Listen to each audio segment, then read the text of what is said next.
बहुत हुआ सम्मान बेटा, बहुत हुआ सम्मान, बहुत हुआ सम्मान। भाई साहब, देश में एक न एक बवाल टांगे रहो ताकि जो देश की जनता वो फुर्सत से न बैठ पावे, बस उसी में फंसी रहे।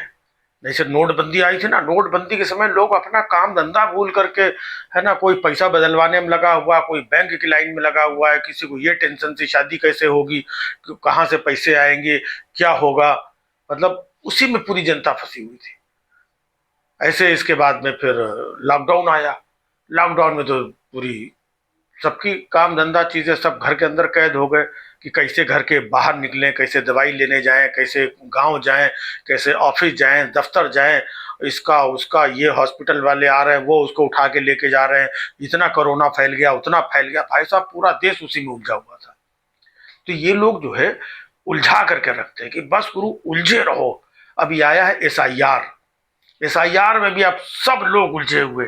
वहां पर इतने नाम काट दिए गए, वहां पर उतने नाम काट दिए गए, इनके नाम काट दिए जाएंगे, वहां पर इतने वोटर बढ़ा दिए गए, ये हो गया वो हो गया। हर एक आदमी बीएलओ आपके घर में आएगा, फिर आपका बीएलए किधर है, फिर बीएलए तो बीएलओ, है ना, तो दो फॉर्म देंगे तो दो बार आएंगे, तो इसका फॉर्म होगा तो 2003 के वाली लिस्ट में जिसका नाम होगा, तो उसका इसमें नहीं होगा तो उसको हटा देंगे, जिसका दो जगह होगा तो जो मर चुका है, तो जो खप चुका है तो घुसपैठिए। तो ये भाई साहब, इतना सारा कंफ्यूजन। कोई भी काम इस देश में आसानी से और शांति से हो ही नहीं रहा है। बहुत सारे काम हैं। इससे पहले भी कितनी बार देश में जनगणना हुई, पता ही नहीं चला। जनगणना जैसी लोग घर घर जा करके तुम्हारा नाम पता, घर में कितने लोग हैं, कितने बुजुर्ग हैं, कितनी महिलाएं हैं, क्या व्यवसाय, कौन सा जाति धर्म, सारी चीजें नोट कर करके और लोग ले जाते थे, जनगणना हो जाती थी। कभी पता ही नहीं चला कि ऐसा कुछ हुआ। अब भाई साहब, जरा जरा से काम में इतना हो हल्ला, इतना हड़कंप, इतना बवाल। अब हो रहा है एसआईआर। एसआईआर ये चुनाव और वोटर लिस्ट से संबंधित है कि वोटर लिस्ट का शुद्धिकरण। ये नाम भी नए नए लाते हैं। शुद्धिकरण मतलब ऐसा लग रहा है कि वोटर लिस्ट में कुछ गंगा जल या गौमूत्र, जिससे भी मतलब शुद्ध हो जाए मामला, या ऐसा कुछ छिड़कने वाले हैं। लेकिन ऐसा नहीं है। ये एसआईआर लेके आया है। मतलब यहाँ पे 3 लाख वोटर कार्ड दिए गए, वहां पर इतने वोटर कार्ड दिए गए, वहां पर ये हो गया, वहां पे वो हो गया। लेकिन साथ में ये भी बता रहे हैं कि ये घुसपैठिए घुस आए हैं, तो घुसपैठियों को पकड़ने के लिए ये एसआईआर करना बहुत जरूरी है।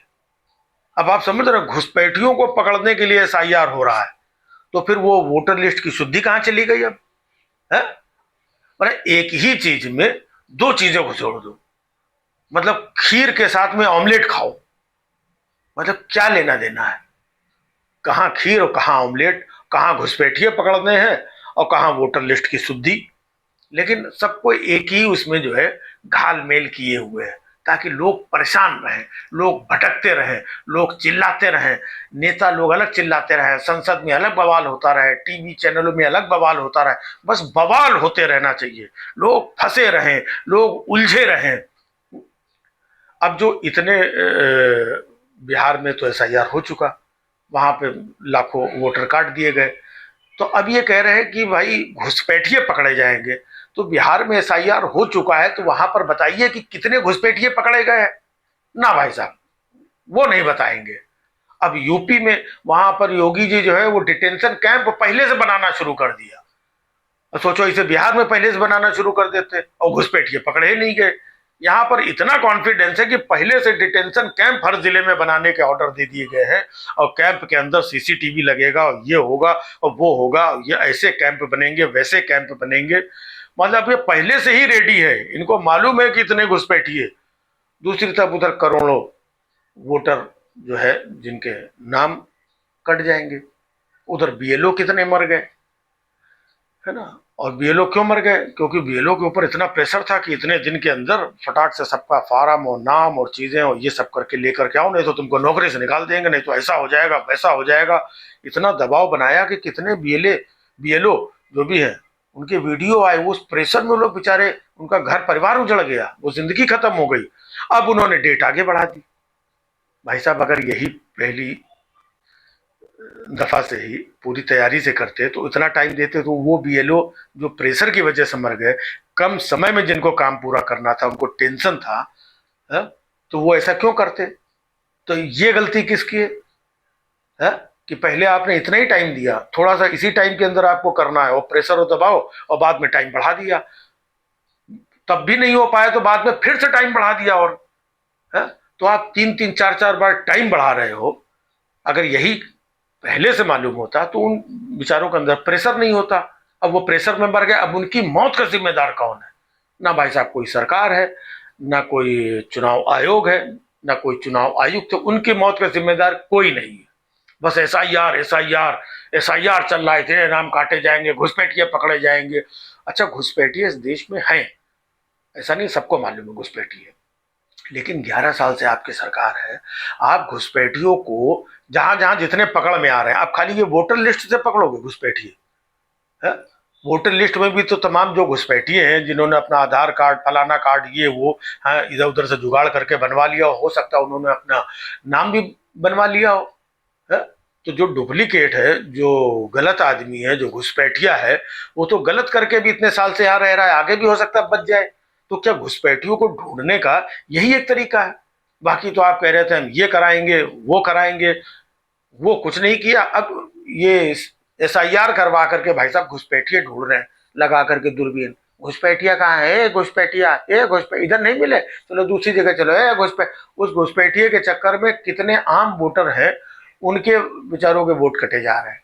कोई बाहर काम से गया है, कोई इधर गया है, कोई गांव की जगह शहर में रह रहा, कोई शहर की जगह उधर चला गया है ना? तो कोई फार्म भरने टाइम से नहीं आ पाया, कोई इधर फंस गया, कोई बीमार है, कोई कुछ है, बहुत सारी प्रॉब्लम है ना? तो जिसका फार्म आराम नहीं भरा वो भाई साहब सब घुसपैठिए हो गए। सबके नाम काटो, नाम काटो, भगाओ इनको, नाम काटो इनका। ये एसआईआर नहीं, ये हड़कंप चल रहा है। अच्छा, कमाल की बात देखिए, जैसे यूपी में टाइम बढ़ा दिया। पहले 4 दिसंबर था, 4 से 11 दिसंबर कर दिया। अब 11 से और आगे बढ़ा दिया है, 25 दिसंबर तक कर दिया है। जब इतना ही टाइम बढ़ाना था तो पहले बढ़ा देते। और जहां बंगाल में चुनाव होने वाले हैं, जहां पर अगर थोड़ा सा आप टाइम बढ़ा दो ताकि वहां पर काम कायदे से हो पाए, वहां पर टाइम नहीं बढ़ा रहे हैं क्योंकि वहां पर घुसपैठिए। तो घुसपैठिए मतलब हिंदुस्तान में कहाँ है? या तो बंगाल में, बिहार में जो सीमावर्ती राज्य हैं वहां पर होंगे। तो दिल्ली में भी आप कराओ, यहां भी कराओ, वहां भी कराओ, खाली चुनाव आता है तो ये घुसपैठिए लोग, ये घुसपैठिए। घुसपैठियों का हितैषी कौन है? और जब भी होता है आरोप लगा देते हैं ये घुसपैठियों के हितैषी हैं, ये घुसपैठियों को बचाना चाहते हैं, ये घुसपैठियों के वोट लेना चाहते हैं। तो भैया, इतने जो वोट काट दिए आपने बिहार में, इतने यहाँ काट दिए, 24 के चुनाव में तो इन सारे लोगों ने वोट डाला होगा, है? तो इन घुसपैठियों फलाने ढिमाकों से वोट लेकर के आप तो अपनी सरकार बना के बैठ गए। अब जब आपकी अपनी सरकार बन गई तो अब बाकी कहीं इधर उधर राज्यों में उधर कहीं घुसपैठियों को वोट नहीं डालने देंगे। हाँ, वो हमने ले लिए वो अलग बात है, और किसी को नहीं लेने देंगे। भाई साहब 11 साल से क्या कर रहे थे? और इनको मालूम भी है घुसपैठिए कहाँ कहाँ है, घुसपैठियों की बस्ती कहाँ कहाँ है। आप एक अभियान चलाइए, आपके पास इतनी व्यवस्था है, सिस्टम है ना? अभियान चलाइए, कहाँ कहाँ बांग्लादेश में कहाँ घुसे हैं, दिल्ली में कहाँ घुसे हैं। जम्मू में तो बताया जा रहा है कि एक पूरी बस्ती है जहाँ पर रोहिंग्या लोग बसे हुए। कई टीवी चैनल ने वहां पे ले जा करके दिखाया, पूरी बस्ती है। भाई साहब, बस्ती क्या टीवी चैनल को मालूम है? आपको नहीं मालूम है? कितने साल से रह रहे हैं? उनकी बात नहीं भाई साहब, एसआईआर करेंगे घुसपैठियों के लिए। मतलब इसी से ये एक लोगों के अंदर शक पैदा होता है कि आप एक साथ दो कामों को मिक्स क्यों कर रहे हो। अगर यही काम शांति से अच्छे से हो जाए, जैसे पहले जनगणना वगैरह हो जाती थी, कभी बवाल सुना आपने कि जनगणना में कोई बवाल हो रहा हो? हर जगह हर तरीके से हो जाता। तो जनगणना की तरह शांति से आप घर घर जा करके या एक अपनी चीज़ें बता देते कि भाई ये कागज पत्र लेकर के आओ, जिनके घर में फार्म नहीं गए हैं वो यहाँ पर फार्म भर दो, वो यहाँ पे भर दो, वो इधर आ जाओ, जिनका अभी नहीं हो पाया है वो 8 दिन बाद कर लें। जैसे नोटबंदी हुई थी ना, तो अभी नोट बंद कर मतलब जमा कर दें। तो लोग प्रेशर में आ गए, टेंशन में आ गए, हमारे पास तो पुराने इतने नोट रखे हुए, जल्दी जल्दी जमा करो नहीं तो ये हो जाएगा। फिर भाई साहब उसकी डेट बढ़ा दी, है ना, कि ये लास्ट डेट है। उस लास्ट डेट में भी लोग परेशान, उसके बाद फिर डेट बढ़ा दी। बाद में पता चला वो सालों तक पुराने नोट जमा करने की डेट बढ़ाते रहे है? तो शुरू से एक माहौल बनाना, एक हड़कंप बनाना कि उसमें लोग दहशत में आ जाए और दहशत का फायदा उठा लिया जाए। तो यही आरोप तो विपक्षी लोग लगा रहे हैं, इसी को वोट चोरी बता रहे हैं। वोट चोरी का मतलब नहीं कि आप जाके किसी का जाकर के वोट चुरा के ले आए। वोट चोरी का मतलब ये है कई सारे जो जेन्युइन वोटर्स हैं, जो मर गए हैं, जो जिनके डबल पते हैं, जो डुप्लीकेट है, उनको तो काटो, लेकिन कई जेन्युइन लोग भी तो हैं जिनके वोट कटे जा रहे हैं। अब आदमी काम करना चला गया है वहां सूरत में, कोई बंबई में, कोई दिल्ली में, खाली अपना वोट सुधरवाने के लिए छुट्टी लेकर के वो गांव जाए। अभी तक सालों से उसका चल रहा था, तो अब उसको गांव जाने का, इधर इंडिगो की फ्लाइट बंद हो गई, आदमी अगर गांव जा रहा है तो भी नहीं जा पा रहा है, ट्रेन में टिकट नहीं मिल रहा है। तो हजारों रुपया खर्चा करके खाली चुनाव की दुरुस्ती कराने के लिए कई बार बहुत सारे काम मोबाइल से हो जाते हैं, है ना। आप कहते हो ना केवाईसी अपडेट करो, ये करो, वो करो, ये ओटीपी भेज रहे हैं, तो ऐसे करके मोबाइल से कर लेते। जो लोग अवेलेबल नहीं है, आप ओटीपी भेज करके, ऐसा कोई सिस्टम। लेकिन बाकी बीएलओ घर पे जाएगा, 2 फार्म लेके जाएगा, बाकी सब डिजिटल इंडिया हो गया, ये मैनुअल फार्म भर रहे हैं। हाँ तुम भरो, तुम बताओ, है ना, एक फार्म इधर भरा जाएगा, उधर भरा जाएगा। इनका काम डिजिटल नहीं हो रहा है, बाकी सारा काम डिजिटल कर दिया है। वाह भाई वाह, यही सब चल रहा है देश में। SIR उलझे रहो। वही संसद में चल रहा है, वही टीवी डिबेट में चल रहा है, वही गली मोहल्ले में चल रहा है, वही बाकी हर जगह चल रहा है SIR। बस इसी SIR में उलझे रहो ताकि आदमी जो है और कुछ सोच ही ना पावे। उधर वंदे मातरम में उलझा दिया, है ना। अब आम आदमी को क्या लेना देना यार, वंदे मातरम हमसे बोलो, 10 बार बोल दे वंदे मातरम वंदे मातरम। वंदे मातरम एक भाव है, एक भावना है। आजादी के समय लोग ज्यादा बोलते थे, अब उतनी बोलने की जरूरत होती नहीं है। जब कभी 15 अगस्त 26 जनवरी होती, कहीं पर माहौल मिलता है तो आदमी वंदे मातरम बोल लेता है, कहीं पर तिरंगा और चीजें। बाकी देशभक्ति कहाँ रह गई है लोगों के अंदर। 15 अगस्त 26 जनवरी के दिन जब देशभक्ति के गीत बजते हैं, कार्यक्रम होते हैं, तो लोगों के अंदर एक भावना आती है, तो उस दिन अपना कर लेते हैं। अब कहाँ जनगण मन, अब बताइए, थिएटर में भी होता है, स्कूल में भी होता है, हर जगह होता है, क्रिकेट में होता है, खेल से पहले होता है, बाद में होता है। हर एक आदमी जनगण मन अधिनायक जो है बोलता है, अंदर से निकलता है। ये वंदे मातरम, भाई वंदे मातरम बोल दिया, नहीं तुमको गाना पड़ेगा, तुमने तुष्टीकरण किया है, इन्होंने ऐसा कर दिया था, उन्होंने वैसा कर दिया था, उन्होंने 2 स्टैंजा हटा दिया था, तुम वंदे मातरम क्यों नहीं गाओगे। ऐसा वंदे मातरम ऐसी भाषा में है, ऐसी शब्दों में है, इतना बड़ा है कि ये जितने लोग संसद के अंदर बैठ करके बवाल कर रहे हैं वंदे मातरम को लेकर के, इनमें से 2 लोग कायदे से पूरा वंदे मातरम नहीं गा सकते, बाकी पब्लिक का तो जाने दो।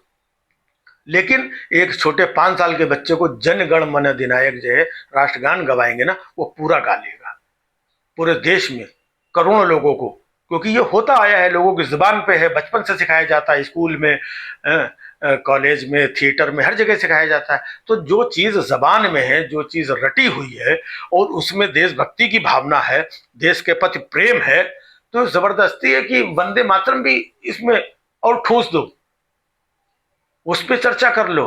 सिर्फ मामला यह है कि उलझाए रहो गुरु, उलझे रहो, फंसे रहो, धसे रहो, घुसे रहो, बाकी का हम अपना काम इधर करते रहेंगे।